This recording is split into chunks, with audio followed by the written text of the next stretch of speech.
These are 5 short stories of people making very healthy amounts of money and the very practical ways in which they are executing it, getting customers, getting clients, getting business, how they are doing their marketing, getting their awareness. And it's very practical, easy to copy, very easy to understand. 5 short stories. Here we go. A couple years ago, a snowplow clipped my mailbox, and since then, the mailbox was basically falling out of the ground and I had no time to fix it. This guy posted on a local Facebook group for mailbox replacement services. He offers a few options that range in price. Comes out and replaces your mailbox and posts in a couple of hours. I hired him myself. He did a much better job than I would have done. Judging by his Facebook posts, he has no shortage of customers. He also does some really easy in-person marketing. He just drives around looking for shitty mailboxes that are on their last leg. And there are many. And then he sticks a flyer right on the post. No better time for a homeowner to consider using a mailbox replacement company than when they are standing right in front of their shitty mailbox. Go to where the customers are. That's also why I love bottom of funnel search engine optimization so much. Bottom of funnel search engine optimization, it's like a shortcut to building top of mind awareness and doing marketing for a huge amount of time to warm people up in a funnel, because bottom of funnel SEO is where the customers are. The customers are searching for solutions to their problems. They have problems. Money is in hand. They just want to have their problem solved. This happens to me. I have a problem or something that I am trying to do. I search Google. I find a solution. If there's a free use, I will do it. If there's like a free software as a service, I'll use that. But maybe it has a watermark and I want to embed something in my site, but it has a watermark. So we pay $60 for an annual plan and then you can embed it on your site with no watermark. Done. Okay, fine. And they just made a page that targeted the keyword, the bottom of funnel keyword that I was searching. And that's happened to me several times. And I was ready. I knew what I was trying to solve. I just wanted the brand that was going to give me that solution. It's going where your customers are. Okay, story number 2. I built a solo wealth management and tax firm to over $250,000 a year in 3 years with SEO and paid for leads. I'd say at least 40% of new business came from SEO. Free zero competition leads. Somebody asked, did you mainly, this by the way, there are a bunch of posts going around on Reddit about boring businesses and how these boring businesses are getting their customers and their clients and their awareness and their marketing. And so I am reading from several of these threads on Reddit.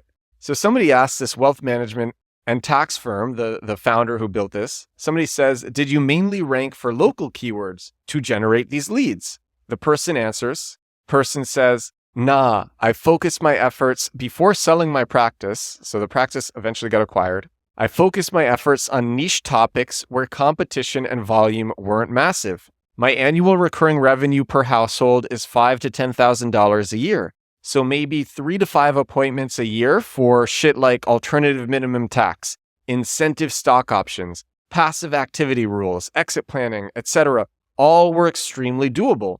Converting a third of appointments into a planning fee of $1,000 to $5,000, then credit planning fee towards assets under management for personal CFO work. Definitely not a bad model. I wouldn't even allow someone to hire me if I can't prove tax savings or improved ability to reach goals as a result of our partnership. So this person focused on niche topics where the competition and volume weren't massive. I just talked about bottom of funnel search engine optimization. That is the same thing.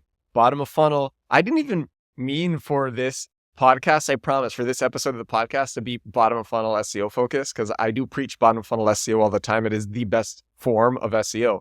But bottom of funnel keywords, they are niche, competition and volume are low because they are so niche that the volume is low. And because the volume is low, the competition is typically low because lots of SEOs don't know to go after bottom of funnel keywords. They think they got to go after those sexy high volume keywords, which are typically top of funnel. This person says, to quote this person, I focused my efforts on niche topics where competition and volume were not massive. Story number 3. I know a guy who runs a mobile car detailing business. On the surface, it seems pretty mundane, but he's killing it. His secret? A mix of killer SEO and exceptional customer service. He started by optimizing his website and Google My Business profile, focusing on local keywords like mobile car detailing plus the city name. This got him to the top of local search results. And then somebody commented, the amount of small businesses that sleep on having a well-optimized Google business profile that aligns with their website makes me cry.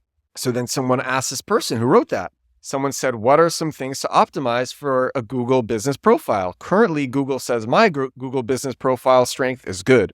So the person responds, keyword usage in HTML tags, H1, use bold sometimes, no overusing of elements, no keyword stuffing, no duplicate content, basic SEO stuff. Then it's about backlinks so Google respects your content quicker and pushes you up. You do that with guest posts or free blogs on high-ranking sites. So I'm going to recommend some ways to get backlinks because this person was recommending backlinks, but gave a few ways that were basic. So here's some ways that I like for backlinks. Niche directories are really good. So there are directories for every niche, and you can submit your website and your company to those directories in your niche.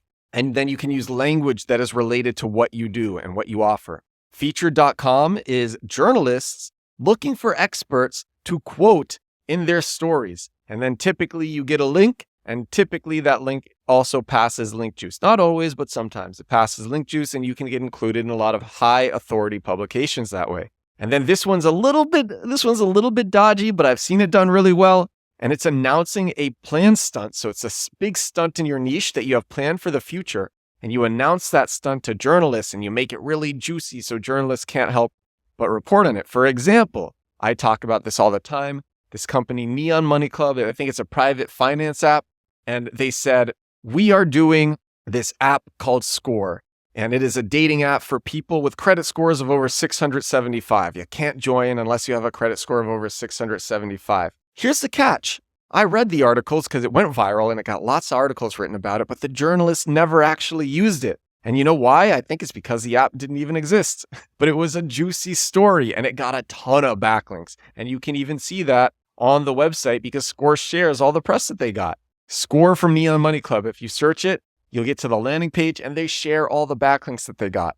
And you can look at that and see that the journalists are not using the app. And maybe it's because most journalists probably don't have credit scores over 675. But come on, if you're a big journalist, you're going to be able to test the app out to see how it works, or at least have some good screenshots. There's only one screenshot and that looks like it was made in Figma.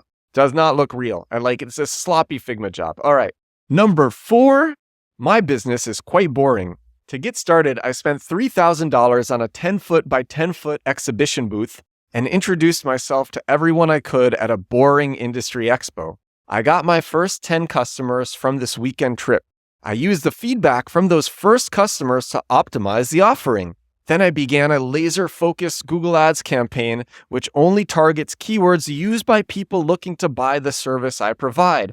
No broad match ever. Hey, that sounds a lot like bottom of funnel keywords. Now that I have 500 plus customers, it's my exceptional customer service that grows the business.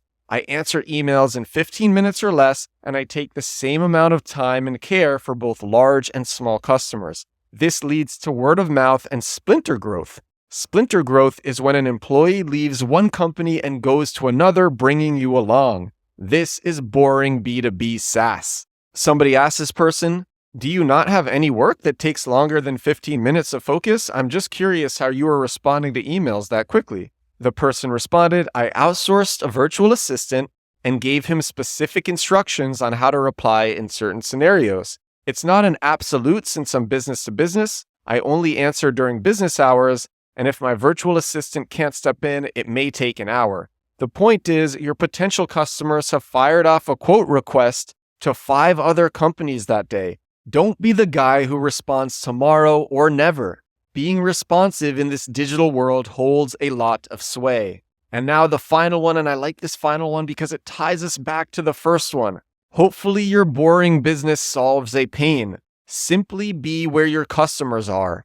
I once started a software as a service for Instagram marketing automation. I got my first customers on Facebook groups of people who had experienced that problem before, and later on spent some of the income on Instagram ads. Be where your customers are. And that is 5 stories of boring businesses and how they are getting their customers and clients and awareness. This is episode 414 of my daily digital marketing podcast. Thank you so much for watching. Thank you so much for listening. Hope you enjoyed this one. I will talk to you again tomorrow.